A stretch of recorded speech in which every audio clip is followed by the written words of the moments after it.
ఎట్టి పరిస్థితుల్లో రాజా ఈ 60 మందిలో ఒకరిని పెండ్లి చేసుకోవాలా? Our film Akkadamai Ikkadamai is streaming now on ETV Win app. Download and subscribe to ETV Win app. మౌన పోరాటం. చరణ్,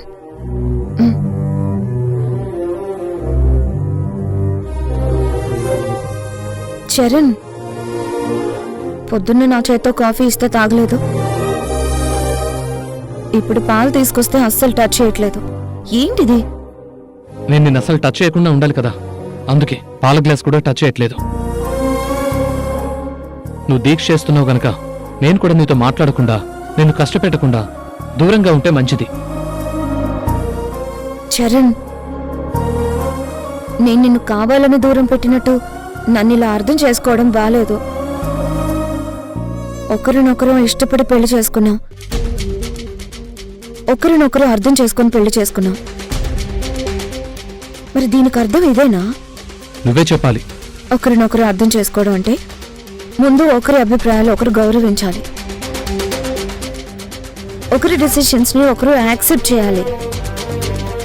నువ్వు తీసుకున్న దీక్ష అనే డెసిషన్ నేను యాక్సెప్ట్ చేయడమే కదా నీకు కావాలి. నేను అదే కదా చేశాను. దీక్ష మానుకోమని నేనేం ఫోర్స్ చేయలేదు, చెడగొట్టడానికి అస్సలు ప్రయత్నం చేయలేదు. చరణ్, నా నిర్ణయాన్ని నువ్వు మనస్ఫూర్తిగా యాక్సెప్ట్ చేస్తే ఇలాంటి డిస్కషన్ మన మధ్య వచ్చేదే కాదు. నువ్వు ఇది మనసుకి కష్టంగా తీసుకున్నావు.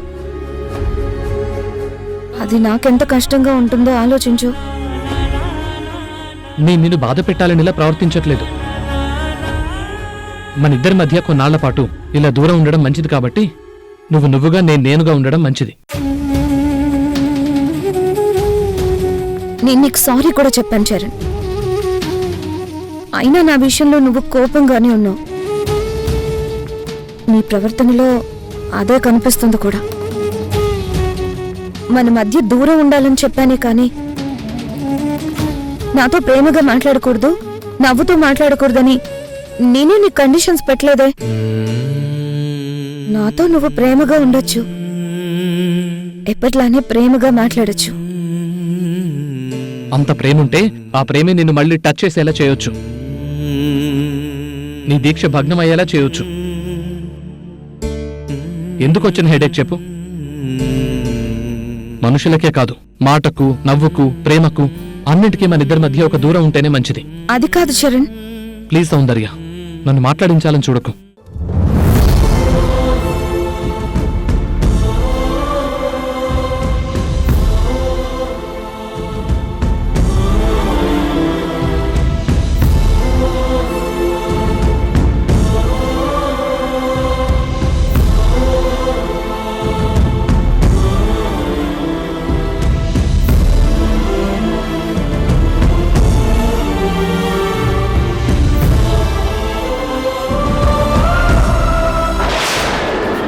చరణ్, నువ్వు పెళ్లి చేసుకున్నా నిన్ను వాణ్ణి ఎప్పటికీ కలవనివ్వను.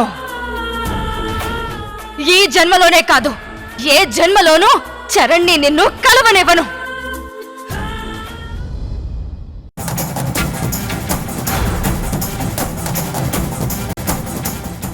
నక్షత్ర, నీకోసం ఇల్లంతా గాలిస్తుంటే నువ్విక్కడున్నావా?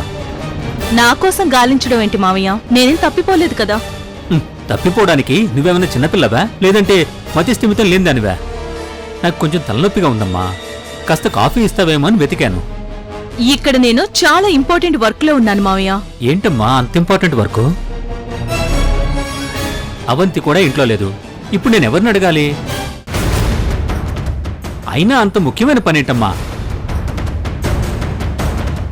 మురారిని టార్గెట్ చేశాను కదా మావయ్య, ఆ పని మీదే ఉన్నాను. మురారి ఏమో కిక్ బాక్సింగ్ టోర్నమెంట్లో ఆడి ఛాంపియన్గా వస్తానని కాన్ఫిడెన్స్తో ఉన్నాడు. మరి ఆ కాన్ఫిడెన్స్ని చెడగొట్టడం, మురారి ఆశయాన్ని మురారి చేరుకోకుండా చేయడం చాలా టఫ్ అనిపిస్తుందమ్మా. ఇది నీకే రిస్క్ అవుతుందేమో అని నాకు భయంగా ఉందమ్మా.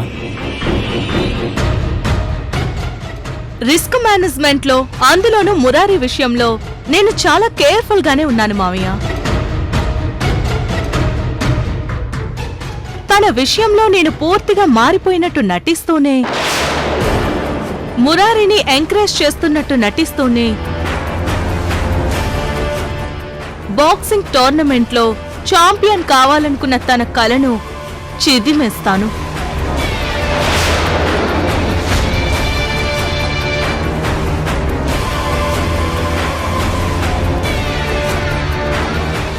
మురారి బాక్సింగ్ టోర్నమెంట్లో పార్టిసిపేట్ చేయకుండా అడ్డుకుంటాను.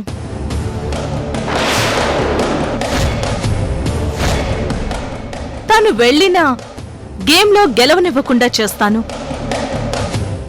నక్షత్ర, మనసులో మురారి మీద ఇంత ద్వేషం పెట్టుకొని మంచిదాన్లా నటిస్తూ నమ్మిస్తున్నావా? ఇంత నమ్మక ద్రోహం చేస్తున్నావా? నిన్ను ఇప్పుడు నేను వెళ్ళి నిలదీసి అడిగితే మళ్ళీ ఏదో ఒక డ్రామా ఆడుతుంది. దీని సంగతి దుర్గత్తయ్య దగ్గరే తేలాలి. దీని అసలు రూపం గురించి అత్తయ్యతోనే చెప్పాలి. మా అమ్మను చంపిన మురారిని నేనంత తేలిగ్గా వదిలిపెట్టాను కదా మావయ్య. వెంటనే చంపను. చావు భయమేంటో ప్రతి క్షణం చూపిస్తూ ఎన్నో భయాలు అవమానాలు ఎదురయ్యేలా చేస్తా. వాణ్ణి మానసికంగా పిచ్చోణ్ణి చేసి ఆడుకుంటాను. అమ్మ నక్షత్ర, ఇలా చెప్తూనే ఉన్నావు గాని ఇప్పుడు మురారిని ఎలా ఆపబోతున్నావో అది చెప్పమ్మా. ప్లాన్ చేశాను మావయ్య. వాడిప్పుడు నా దగ్గరికే వస్తున్నాడు. నమస్తే మేడం. Already set చేసేసావా? భలే దానివి నక్షత్ర, ప్లానింగ్ లో నన్నే మించిపోయావు. చెప్పండి మేడం, నన్ను ఎందుకు రమ్మన్నారు? ఒక్క నిమిషం.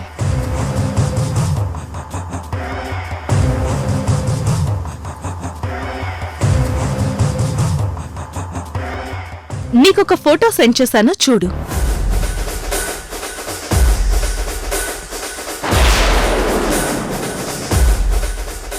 అతను నా భర్త మురారి. నా శత్రువు కూడా అతనే. తను రేపు 9 గంటలకు బాక్సింగ్ టోర్నమెంట్కు బయలుదేరతాడు. కానీ అది సక్సెస్ అవ్వకూడదు. నీకు అడ్వాన్స్గా కొంత డబ్బు పంపిస్తున్నాను.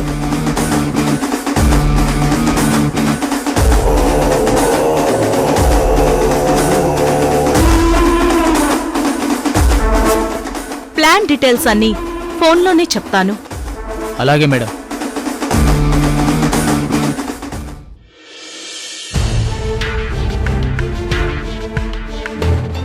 అమ్మా పార్వతి, నందినికి ఇష్టమైన mutton biryani, chicken tandoori prepare చేశావు. ఆ గుమగుమలతో ఇల్లంతా అదిరిపోతుందమ్మా. నందిని ఆత్మ ఎక్కడున్నా ఇట్టే పరిగెత్తుకుంటూ జానికి ఒంట్లోకి వచ్చి తినాలి. అప్పుడు మనకు కన్ఫర్మ్ అయిపోతుందమ్మా. అవును బాబాయ్ గారు, అంతా రెడీ చేశాను. ఇవన్నీ డైనింగ్ టేబుల్ మీద పెట్టి అప్పుడు జానకి వదిని పిలుస్తాను. అలాగేనమ్మా.